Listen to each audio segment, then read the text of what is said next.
Welcome to Facts TV News, where everything is true.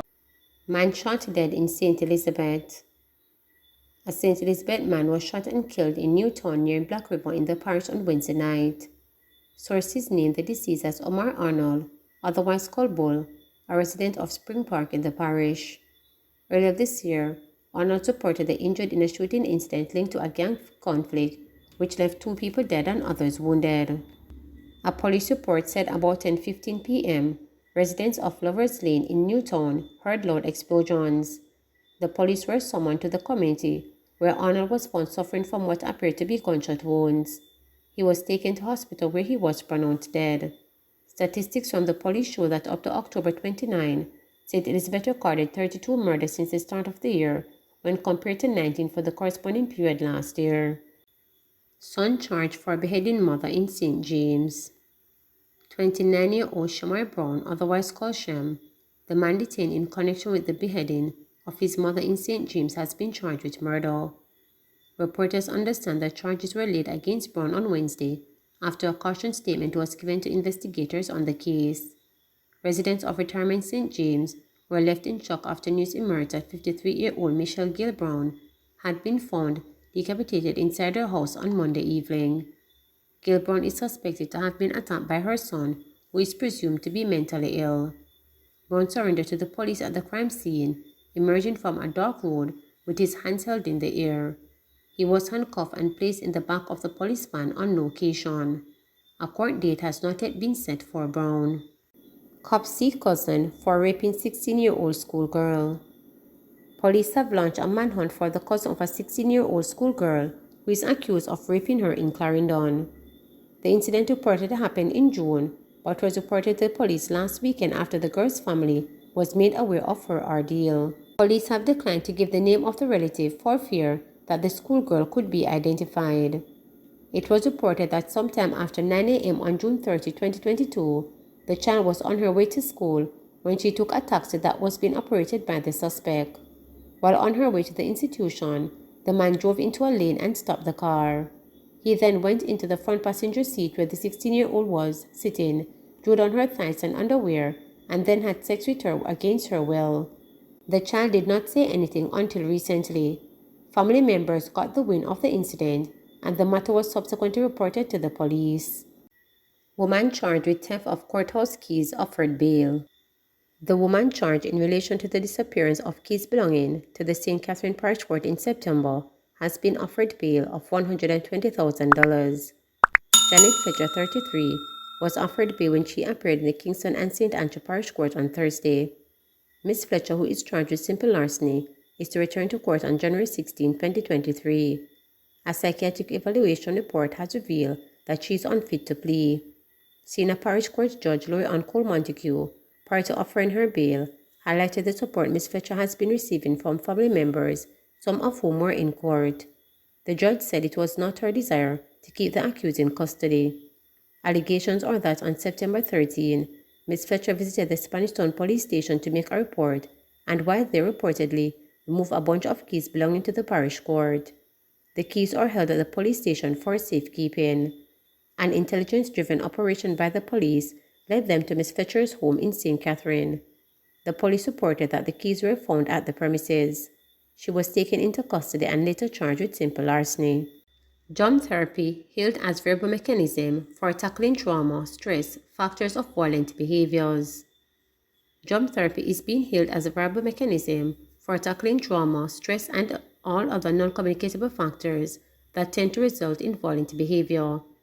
The intervention method has been successful used in various communities in the island by a local group, Violence Prevention Alliance. Chairman of the Alliance, Dr. Elizabeth Ward, outlined the benefits of drum therapy during her presentation at a virtual health ministry forum on Wednesday evening. The forum, hosted by the National Committee on Non-Communicable Diseases, was held under the topic, Effects of Violence and its Relationship to Increase NCD's Risk. Dr. Ward highlighted that drumming helps to improve well-being. One of the things that we found that really can be an intervention that's affordable, that's accessible, and can really help with dealing with trauma is drumming. And if you asked me about this a couple of years ago, I would have said, you must be joking. But anyway, drumming, we've really looked into it and seen now that it enhances well-being, it boosts your cardiovascular system, it increases your energy, it improves your blood circulation, it helps to burn calories, it neutralizes stress, it lowers blood pressure, and it relieves depression, anxiety, even suicidal ideation, and that has been improved. They did fMRI, which is functional magnetic resonance. And what they found in the results in that period after the end of the 8 weeks, there was an increase in functional brain capacity. There was an increase in the areas, especially where inhibitory control activities are, and where actions of and outcomes and self-monitoring and self-regulation are active in that part of the brain. So it improves cognition and well-being of both well people and people who are ill. But this is actually to show you after the 8 weeks what they actually saw, the areas of changes in the brain after the therapy was done. So what it is that rhythm-based musical training. It enhances higher order cognition and motor control. It's beat synchronization. It even, as you say, affects the heart rate, and it's an approach to developing all the different neurological processes that help us with self-regulation and effective functioning skills. So we've been doing it, and we did this with children's home, and this is us with caregivers from the children's home. And put it this way, we did it in 6 homes. They asked us to do it in 6 more, and now they want to do it in 9 more. Very slow on getting the data, and probably need a lot of help if we're going to have to do that. But the reports of improvement in behavior, and now it's 3 hours every week for the children in the children's home who were, especially during the lockdown in COVID, they were so excited about having their drumming and their behavior improve. Work to begin on Londonderry Bridge in Yallas. Work on the Londonderry Bridge in Yallas St. Thomas is expected to begin soon under a $51 million contract. This was revealed by Minister without portfolio in the Ministry of Economic Growth and Job Creation, Everett Warmington, during a tour of sections of St. Thomas Western on Wednesday. I'm hoping to be back here with Mr. James Robertson, the Member of Parliament, to break ground to commence the construction, the minister said at the bridge, which has collapsed, noting that other bridges and breakaways within the constituency, such as Islington Bridge. Warmington added that those I'm going to ask the ministry to move expeditiously to scope and price so that they can be addressed. Wednesday's all-day tour stretched from a meeting point in Hanover View in St. Andrew to a far as Mahogany Vale Bridge in the hills of St. Thomas Western, passing through the district of Blue Mountain Range, such as Riverhead, Richmond Vale, Richmond Gap, Albion Mountain, Mount Vernon, Bethel, Hagley Gap, Newcastle, Pineland, and Morganville. In the meantime, Roberts pointed out that the St. Thomas leg of the Southern Coastal Highway Improvement Project is progressing. We have conquered the coast. This tour is to see the second phase of our development of the East and West, how we're going to face the challenges of the hills, he added. The touring party also included representatives from the Jamaica Social Investment Fund, the MEGJC, National Works Agency, the Constituency Development Fund, the Municipal Corporation, and members of the media.